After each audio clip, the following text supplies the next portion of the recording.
So maybe you take a look at that. He was one of the first persons that I sent it to. Okay, well, what's the headline on it, and then we'll pull it up that way. Just do Bandar Saudi coup fails.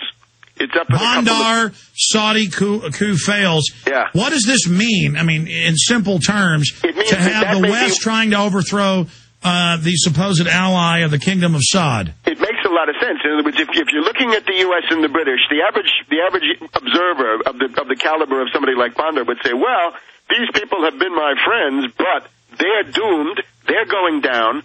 Under Obama, we're going to have hyperinflation. These dollars are going to be worth nothing. And they may say the only way for the Saudi royal family, who are not a very pretty bunch of people, of course. Yeah, we have the headline, In Kingdom, Saudi Princess Coup Fails. Right. Thank you, Webster. So this would be an attempt by the Saudi royal family to save themselves from the general shipwreck of the U.S. and the British by going with Russia. And I believe you can say this is probably the new Richelieu of our time is Putin. And if Putin is actually doing this could be a master stroke, because Putin can say to them, look, I can give you a better deal on the Middle East, and above all, I'm not going to overthrow you the way the U.S. and the British, generally try to do. My gosh, if you're saying there's a major realignment with Saudi Arabia going with Russia, it's possible. That completely reshuffles the deck and on a geopolitical scale that changes the entire makeup of the geopolitical web. It would basically be the beginning of the end of the Anglo-American Empire, and just from the point of view of oil, from oil and then the dollar. But would the Saudis do that? They were forged in Mordor, there by the British. I mean, they go back to the British. So they said, well, the British come through, the Americans come through, and now maybe it's time for them to leave. So I'm not 100% sure, but this is something to really watch because it's huge. Wow. Okay, Eugenics, straight ahead with Webster Griffin Tarpley. We carry, by the way, all three of his books, including his economic book, at Infowars.com. Do you understand how dark it is? How far down the line we are? How late it is? Webster Tarpley is the Liberty Freedom Movement's Leonardo da Vinci. And we are always glad to have him. Okay, Webster, in the time I got left with you, and it's clear we'll have to do a part 2 coming up soon on this. This eco-science, population, resources, environment, I've now scanned through most of the 1,100 pages. You went to the library. You got a hard copy as well. For the first 2 weeks I was researching and I was reading an online PDF, but there's even more in the actual book.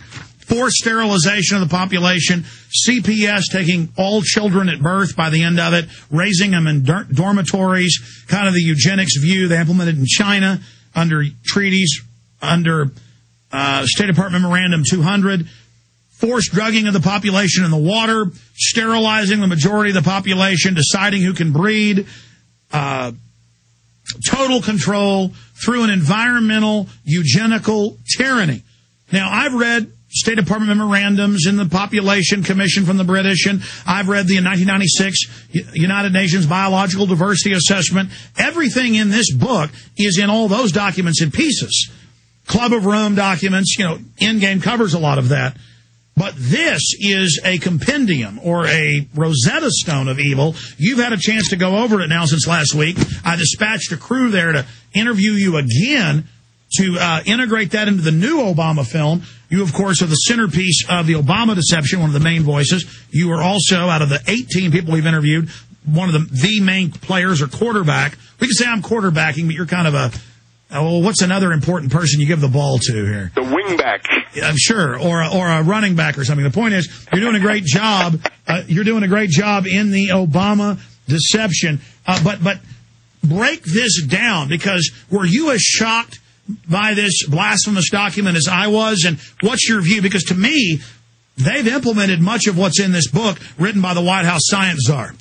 How much time do we have on this, Alex? We have T-minus 25 minutes. Okay, wonderful. Well, first of all, I wasn't shocked. I had met some of these people at the United Nations Food Conference in Rome in November of 1974. So that means 35 years ago this year. And for actually just arguing with these people and putting out a few leaflets, I was officially thrown out of the United Nations food conference, for disrupting it, even though the only thing I wanted to do was to point out that these people were charlatans. So this is the world of Paul Ehrlich, Rene Dumont, Barbara Ward, Rachel Carson. It's sort of this 70s to 80s generation of environmentalist fanatics, absolute kooks, and genocidalists, because that's what they are. And they are, as they call themselves, neo-Malthusian. They go with Parson Malthus, who made this idiotic claim that population grows faster than food. That's not what you see. And even before Malthus died, he had to take it back, that he had been completely wrong. So the book that I've got is it's almost 1,100 pages. It's a compendium of all the lunacy that they had put together. I've got the edition from 1977, which I believe is the third edition. So it's written by Paul Ehrlich, Ann Ehrlich, and John P. Holdren. So yes, Paul that's Ehrlich, the one I have.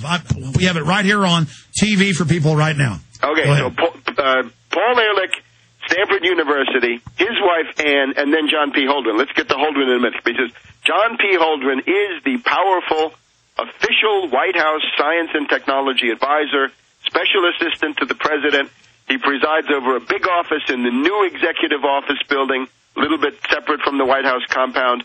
But he's over there. He's the head of the White House Science and Technology Office, and indeed chairs the White House Council on Science and Technology. It's a very important position. And the fact that we have to face is that a proponent of genocide now occupies this post. He is an absolute Malthusian fanatic. Of course, he's a pessimist, and I think you can call him a totalitarian liberal. This is usually applied to Keynes, but I call him a piranha-like control freak. I mean, no. I mean, a psychopath, a psychopathic sadist, obsessive-compulsive, anal retentive nut job with delusions of grandeur now acting upon them. Well, yes, I think he qualifies for all that. Now, let me just give you his worldview when we get to some of the specific stuff. He starts with this Paul Ehrlich. Now, Ehrlich had written The Population Bomb in 1968, saying the world is going to be destroyed because there are too many people. Now, we know the oligarchy has been arguing that the world is overpopulated since about 1000 BC that we know of. Remember, they say that the reason for the Trojan War was that there were too many people, too many humans pressing down on the breast of Mother Earth. So therefore, you had to have 10 years of war, which killed everybody off. It is the eternal point of view of the oligarchy, and especially of this finance oligarchy that we have today. So it's also worth noting that Ehrlich is a total crackpot and charlatan. He says there's a population bomb. Well, what do you see today, right, 40 years later? The population in Europe is falling. The population in Japan is falling. Population in Russia is falling. Population in the U.S. would be falling if it weren't for immigration. And then you look at the he said there'd be 12 billion right now. We'd all be starving to death. Instead, it's 6.8 billion, and the population is now planing. Right. It's leveling off. And the West is dying. The West is dying. The West is precisely dying. Dying of pessimism. Dying from cultural pessimism. Dying of these people running things. A lack of the human spirit. A lack of creativity. A lack of life force. These people detest everything good and wholesome that the species is. Yeah, they are nihilistic criminals. Go ahead. In this book, this is expressed by Holdren, and when I say Holdren now, I mean Ehrlich, and Holdren. Holdren says, we don't like this moonshot mentality that the Americans seem to have. The American moonshot mentality for these lunatics is everything evil. In other words, it's the argument that says, well, if you can go to the moon, you can solve these other problems. And I think this is the essence of the scientific optimism, the technological optimism, the can-do production spirit that has animated the United States, which these finance oligarchs hate so much. So they target the moonshot mentality. They don't like growthsmanship, they call it. They call the idea that you can produce your way out of a crisis, they call cornucopianism, that you believe in an internal cornucopia. But let's get down to it. The main thesis is that overpopulation is the source of everything. pollution comes from people, right? People pollute. That's the argument by Ehrlich in the population. And that's why they list carbon dioxide that we put off 2.5 pounds of a day as deadly poison, even though plants breathe it, to make us bad. Club of Rome admit, I'm sure you've seen the document written in 92, that they picked that to make it about us being bad, to make us internalize we're bad, so the state can direct a war against humanity. Yes, but it's being done, of course, in the name of this financier oligarchy, right? It's that they've taken over the state through these different. Look at Henry Paulson; he's one of them in his own writings. Absolutely, he's an environmentalist activist. That's a very, very good point. That guy is green as they come. So you see the financier and the green go together. Now, Ehrlich, therefore, is completely discredited. So all the problems come from population. Now. Sometimes when you do biography, you look at the women. The women in somebody's life are often the key to what they really think. We see this with Obama. But in the case of John P. Holdren, his wife, Cheryl Holdren, is a researcher in her own right.